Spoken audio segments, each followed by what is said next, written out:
সংসদের বাজেট অধিবেশনের দ্বিতীয় পর্ব আজ থেকে শুরু হয়েছে, চলবে ৪ঠা এপ্রিল পর্যন্ত।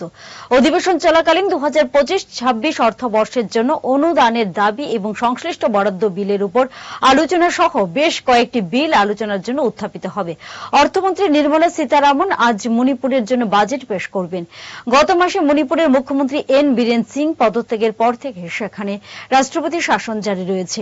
উল্লেখ্য, সংসদের বাজেট অধিবেশনের প্রথম পর্ব গত ৩১ জানুয়ারি থেকে ১৩ ফেব্রুয়ারি পর্যন্ত অনুষ্ঠিত হয়েছিল। অঙ্ক ও বিজ্ঞান নিয়ে ভয় আর দেরি নয়। নির্ভরযোগ্যতার আরেক নাম পিয়ারলেস একাডেমি।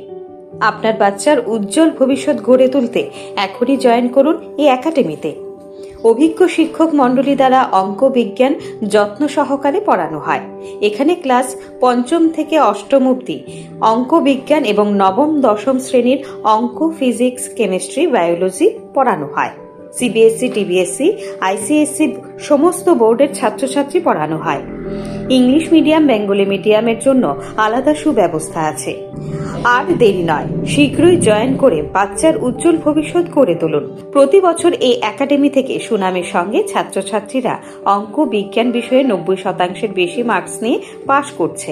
এইখানে দুর্বল ছাত্রছাত্রীদের আলাদা ক্লাসের সুব্যবস্থা আছে। অলিম্পিয়াড পরীক্ষার প্রশিক্ষণের সুব্যবস্থাও রয়েছে। আমাদের ঠিকানা Indranagar ITI road, near Radheshyam bakery, এবং দ্বিতীয় ঠিকানা রামনগর ৬ আবশ্যক স্টোরের পাশে। এখনই স্ক্রিনে দেওয়া নম্বরে যোগাযোগ করুন।